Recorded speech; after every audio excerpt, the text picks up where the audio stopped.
আমি অফিসে গেলাম। আচ্ছা সাবধানে যেও। আচ্ছা শোনো, অনেকদিন হচ্ছে তো ভালো মন্দ রান্না করো না, এক কাজ করো, আজকে আমি ঘরে খাবো, ঠিক আছে? আমার যে বালিশের পাশে যে ড্রয়ারটা আছে না, ছোট কেবিন রাখা, ওই ড্রয়ারে আমার টাকা রাখা আছে, ওখান থেকে টাকা নিয়ে আজকে খাসির মাংস রান্না করবো, ঠিক আছে? আইসা একসাথে খাবো। আচ্ছা, আর তুমি কিন্তু সাবধানে থেকো। তুমিও সাবধানে যেও। আল্লাহ হাফেজ। ওকে, লাগা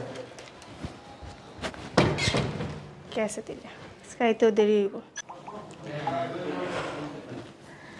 হ্যাঁ হ্যালো। হ্যাঁ হ্যালো সোনা, কই আছো তুমি? এই তো বাসার নিচে। বাসার নিচে? তাহলে তাড়াতাড়ি আমার বাসায় চলে আসো। তো দুপুরে ভালো মন্দ রান্না করবো, একসাথে খাবো না? আর ও আসতে দেরি আছে, সারাদিন একসাথে এনজয় করবো না। হ্যাঁ কি বলো, বাসায় কেউ নাই? না না, এই কারণে তো তোমার ফোন দিলাম, আর অনেকদিন দেখি না। তাহলে তাড়াতাড়ি চলে আসো। হ্যাঁ আমি তো ওইবারে প্রস্তুতি নিয়ে আসিনি, আমি একবারে লুঙ্গি মুঙ্গি পরে আসছি। আরে সমস্যা নেই, আমরাই তো। ঠিক আছে আমি আসতেছি। ওকে, তা রাখি। হ্যাঁ তাড়াতাড়ি এসো।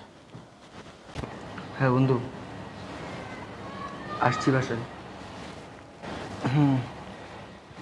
তোর কথা যদি মিথ্যা হয় রে, মনে রাখিস।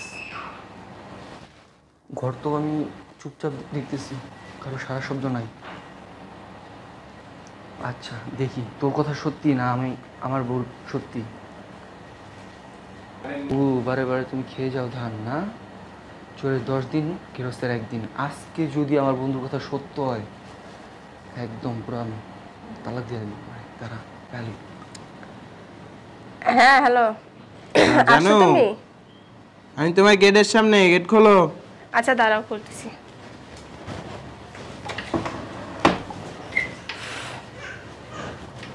আগে ভিতরে ঢুকো, পরে নাটক করো। এত সময় লাগলো? কখন ফোন দিছি? কাজ ছিল, হাতের কাজটা সাইডে। কি কাজ? তুমি তো ওলা ফ্রি। ওই তো অল্প একটু কাজ। না না, আমি ফোন না দিলে নিজে ফোন ধরে।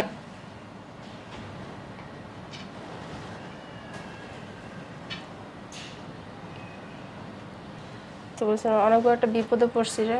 কি বিপদ? মনে করছ আমার হাজবেন্ডের চাকরির উপর যায় যাওয়া অবস্থায়, তুই যদি এখন একটা চাকরির ব্যবস্থা করে দিস, তোর তো অনেক জানাশোনা আছে। না তা ঠিক আছে, এই যে কিছুদিন আগে বলতে গত 1 তারিখে তো আমি 4-5টা ছেলেরে ঢুকিয়ে দিছি। কিন্তু তখন তো এরকম একটা সমস্যা ছিল না, কিন্তু এখন অনেক বড় সমস্যা করে থাকবো। কিন্তু এখন এমন একটা পর্যায়ে চলে আসছে যে চাকরি যায় যায় অবস্থা পুরাই।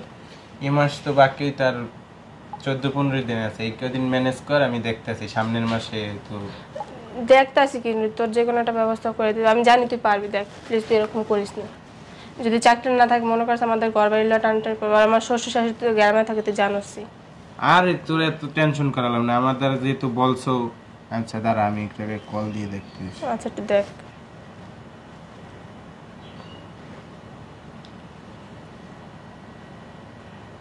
আসসালামু আলাইকুম ভাই, বিপদে পড়ে কল দিছি। আমার একটা ক্লোজ ছোট ভাই, মানে আমার বান্ধবীর হাজবেন্ড, ওর চাকরি লাগতো একটা ইমার্জেন্সি। কোনো কোঠা খালি আছে?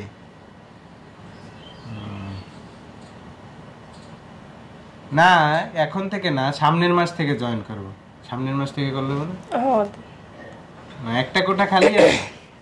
আচ্ছা, এটা কাউকে ওই জায়গায় ঢুকাইয়েন না, এটা আমার জন্য রাইখা দেন।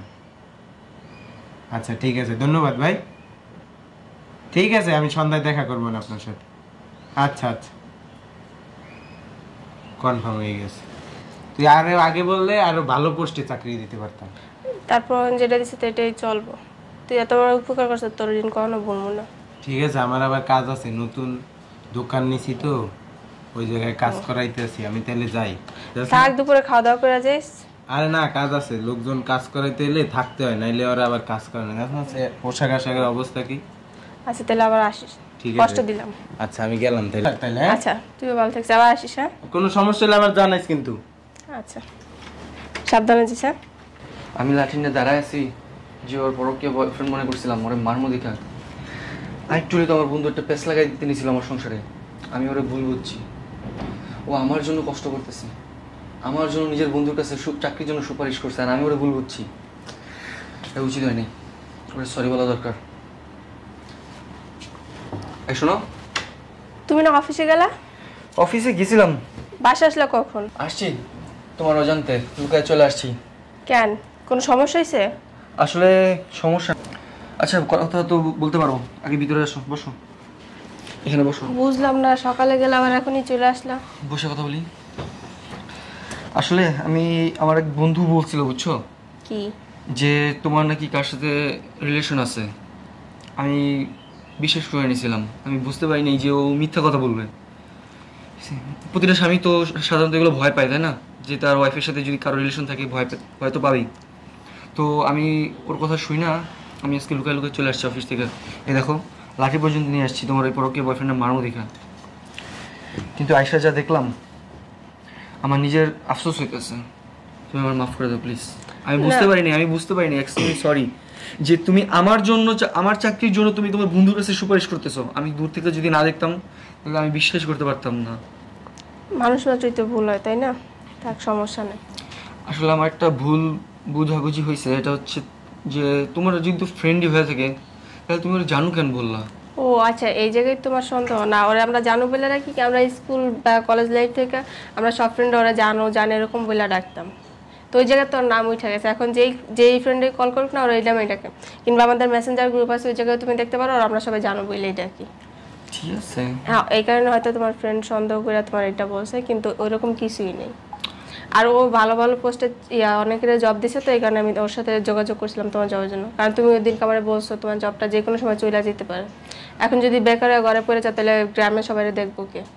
তো একমাত্র ভরসাই তো তুমি। ঠিক আছে, দেখো প্রতিটা হাজবেন্ডই এটা পছন্দ করে না, বা তারা ভয় থাকে যে তাদের ওয়াইফের সাথে অন্য কারো রিলেশন থাকুক, সে ভালো ফ্রেন্ড হোক বা যাই হোক, এই ভয় তো তাদের মধ্যে থাকেই, তাই না?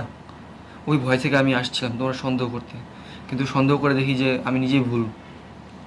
আমি তোমার যে আমি কেমনে মুখ দেখাই আমি এটা বুঝতে পারতেছি না, তোমার সাথে আমি যে কেমনে কথা বলি আমার নিজের কাছে খুব খারাপ লাগতেছে, জানো? থাক, ওইটা নিয়ে আর টেনশন করো না, মানুষ মাত্রই তো ভুল হয়, তাই না? ঠিক আছে, কিন্তু এত বড় ভুল যে আমি করে ফেলবো আমি বিশ্বাস করতে পারিনি। আমার কি কোনো মাফ করে দেওয়া যায় না? হ্যাঁ, করা।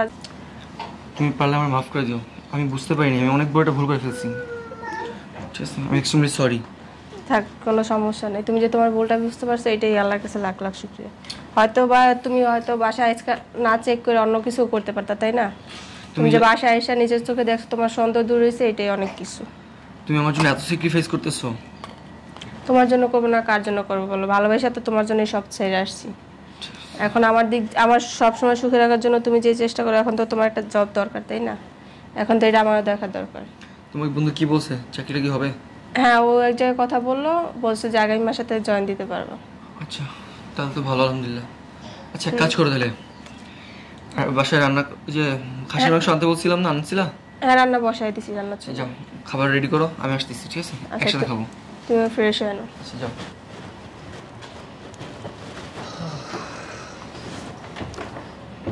বন্ধুর কথায় পুরো যাচাই বাছাই না করেই চলে আসছে। এসব কি হলো, নিজেই তো ছোট হয়ে গেলাম। ওর সন্দেহ করা আমার উচিত হয়নি। কোনো হাজব্যান্ড তার ওয়াইফরে যাচাই বাছাই না করে সন্দেহ করা ঠিক না, এতে সংসারের ঝামেলা লাগে বেশি। এই কাজ করা যাবে না।